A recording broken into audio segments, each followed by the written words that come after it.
Good morning student.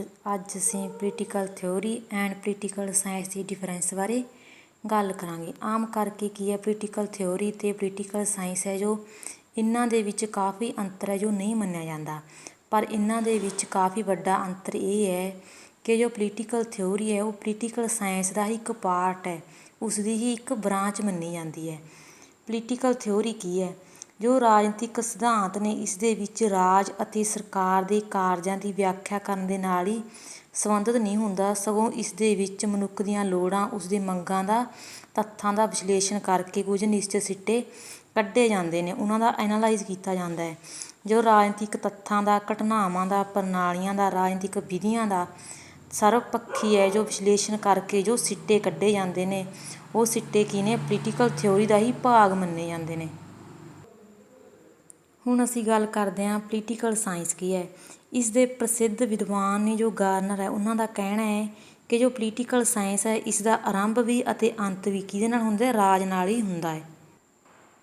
David Easton ਦੇ ਅਨੁਸਾਰ ਜੋ ਪੋਲੀਟੀਕਲ ਸਾਇੰਸ ਹੈ ਉਹ ਰਾਜਨੀਤਿਕ ਕਦਰਾਂ ਕੀਮਤਾਂ ਦੀ ਸੱਤਾਵਾਦੀ ਵਿਵਸਥਾ ਹੈ। Political science and political theory ਦੇ ਵਿੱਚ ਆਪਸੀ ਡਿਫਰੈਂਸ। ਫਸਟ ਪੁਆਇੰਟ ਹੈ ਰਾਜਨੀਤਿਕ ਸਿਧਾਂਤ ਰਾਜਨੀਤਿਕ ਵਿਗਿਆਨ ਦੀ ਇੱਕ ਸ਼ਾਖਾ।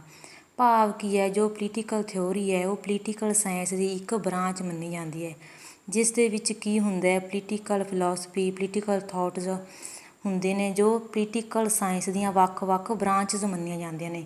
ਇਹ ਜੋ ਬ੍ਰਾਂਚ ਨੇ ਇਹ ਹਰੇਕ ਵਿਸ਼ੇ ਦੇ ਨਾਲ ਅਲੱਗ-ਅਲੱਗ ਵਿਸ਼ਿਆਂ ਦੇ ਨਾਲ ਸੰਬੰਧਿਤ ਹੁੰਦੀਆਂ ਨੇ। ਪੋਲੀਟੀਕਲ ਥਿਊਰੀ ਦੇ ਵਿੱਚ ਜੋ ਪੋਲੀਟੀਕਲ ਸਾਇੰਸ ਦੀ ਇੱਕ ਸ਼ਾਖਾ ਮੰਨੀ ਜਾਂਦੀ ਹੈ, ਉਸ ਦਾ ਮੁੱਖ ਉਦੇਸ਼ ਕੀ ਹੁੰਦਾ ਹੈ? ਰਾਜਨੀਤਿਕ ਤੱਥਾਂ ਜਾਂ ਸਮੱਗਰੀ ਦਾ ਐਨਾਲਾਈਜ਼ ਕਰਕੇ ਕੁਝ ਨਿਸ਼ਚਿਤ ਸਿਧਾਂਤ ਨੇ ਜੋ ਉਹਨਾਂ ਦਾ ਕਨਕਲੂਜਨ ਕੱਢਣਾ। ਇਸ ਨੂੰ ਹੀ ਪੋਲੀਟੀਕਲ ਥਿਊਰੀ ਦਾ ਨਾਮ ਹੈ ਜੋ ਦਿੱਤਾ ਗਿਆ ਹੈ। ਰਾਜਨੀਤਿਕ ਸਿਧਾਂਤ ਰਾਜਨੀਤਿਕ ਬਿਆਨ ਅਤੇ ਇਹ ਕਿਉਂ ਜਾਂ ਇਹ ਕੀ ਵਾਲਾ ਵਿਭਾਗ। ਭਾਵ ਕੀ ਹੈ? ਇਸ ਨੂੰ ਕਿਉਂ ਜਾਂ ਕੀ ਵਾਲਾ ਵਿਭਾਗ ਜੋ ਕਿਹਾ ਜਾਂਦਾ ਹੈ। ਰਾਜਨੀਤਿਕ ਸਿਧਾਂਤ ਦੇ ਵਿੱਚ ਰਾਜਨੀਤਿਕ ਵਿਗਿਆਨ ਦੇ ਕੀ ਵਾਲੇ ਵਿਭਾਗ ਕਿਵੇਂ ਹੈ? ਇਸ ਦੇ ਵਿੱਚ ਜੋ ਵੀ ਮਨੋਵਿਗਿਆਨੀ ਨੇ ਜਾਂ ਸਮਾਜ ਸ਼ਾਸਤਰੀ ਨੇ, ਉਹਨਾਂ ਦੇ ਸਿੱਟਿਆਂ ਦਾ ਜਾਂ ਕਨਕਲੂਜਨ ਕੱਢਿਆ ਜਾਂਦਾ ਹੈ, ਉਹਨਾਂ ਦੇ ਅਧਿਐਨ 'ਤੇ ਹੀ ਕੁਝ ਨਿਸ਼ਚਿਤ ਸਿੱਟੇ ਕੱਢੇ ਜਾਂਦੇ ਨੇ। ਰਾਜਨੀਤਿਕ ਸਿਧਾਂਤਕਾਰ ਨੇ ਉਹ ਕੀ ਕਰਦੇ ਨੇ? ਉਹ ਕੇਵਲ ਪਾਸਟ ਦਾ ਹੀ ਅਧਿਐਨ ਨਹੀਂ ਕਰਦੇ ਵੀ ਇਹਦੇ ਵਿੱਚ ਪਹਿਲਾਂ ਕੀ ਹੋਇਆ ਸੀ, ਬਲਕਿ ਉਹ ਇਸ ਵਿੱਚ ਦੇਖਦੇ ਨੇ ਕਿ ਹੁਣ ਇਸ ਦੇ ਵਿੱਚ ਕੀ ਕੀ ਸਮੱਗਰੀ ਹੈ ਜੋ ਸ਼ਾਮਿਲ ਹੈ, ਉਸ ਨੂੰ ਵਿਗਿਆਨਕ ਵਿਧੀ ਦੀ ਵਰਤੋਂ ਦੇ ਦੁਆਰਾ ਇਕੱਤਰ ਕਰਕੇ ਉਸ ਦੀ ਸਮੱਗਰੀ ਦੇ ਆਧਾਰ 'ਤੇ ਕੀ ਕਰਦੇ ਨੇ? ਉਸ ਦੇ ਕੁਝ ਨਿਸ਼ਚਿਤ ਸਿੱਟੇ ਕੱਢਦੇ ਨੇ ਵੀ ਕੀ ਸਹੀ ਹੈ।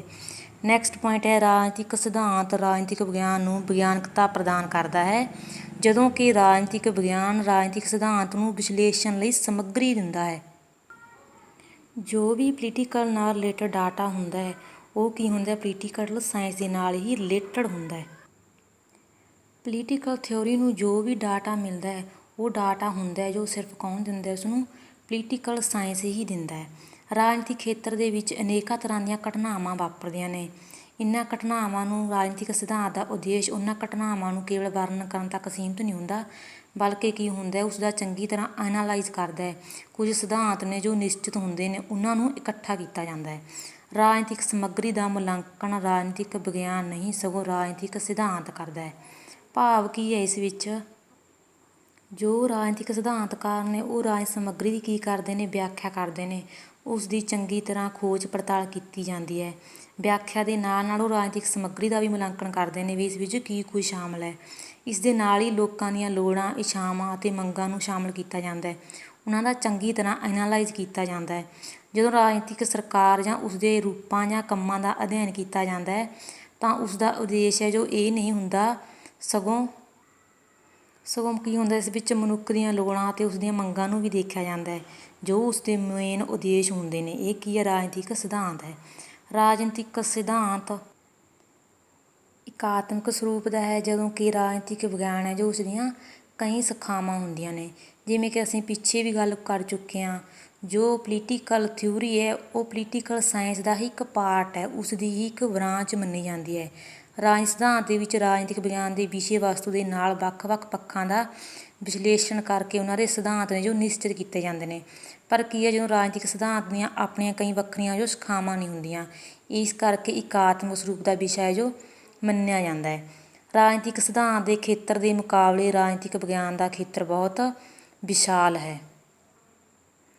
ਪੋਲੀਟੀਕਲ ਸਾਇੰਸ ਦੇ ਵਿੱਚ ਕੀ ਹੁੰਦਾ ਹੈ, ਇਸ ਦੇ ਵਿੱਚ ਅਨੇਕਾਂ ਬ੍ਰਾਂਚਸ ਹੁੰਦੀਆਂ ਨੇ, ਜਿਸ ਦੇ ਕਾਰਨ ਕੀ ਹੈ, ਇਸ ਦਾ ਜੋ ਖੇਤਰ ਹੈ ਕਾਫੀ ਵੱਡਾ ਹੈ। ਪਰ ਜੋ ਪੋਲੀਟੀਕਲ ਥਿਊਰੀ ਹੈ ਉਹ ਇਕਾਤਮਕ ਸਰੂਪ ਦਾ ਵਿਸ਼ਾ ਹੈ, ਆਪਾਂ ਪਹਿਲਾਂ ਵੀ ਗੱਲ ਕਰ ਚੁੱਕੇ ਹਾਂ, ਇਸ ਕਰਕੇ ਇਸ ਦਾ ਘੇਰਾ ਸੀਮਿਤ ਹੈ।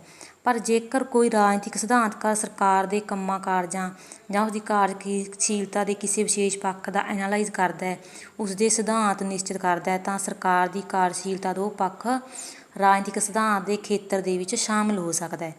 ਰਾਜਨੀਤਿਕ ਵਿਗਿਆਨ ਮੁੱਖ ਤੌਰ 'ਤੇ ਸੰਸਥਾਤਮਕ ਅਧਿਐਨ ਹੈ, ਜਦੋਂ ਕਿ ਰਾਜਨੀਤਿਕ ਸਿਧਾਂਤ ਸਿਧਾਂਤਕ ਅਧਿਐਨ ਹੈ।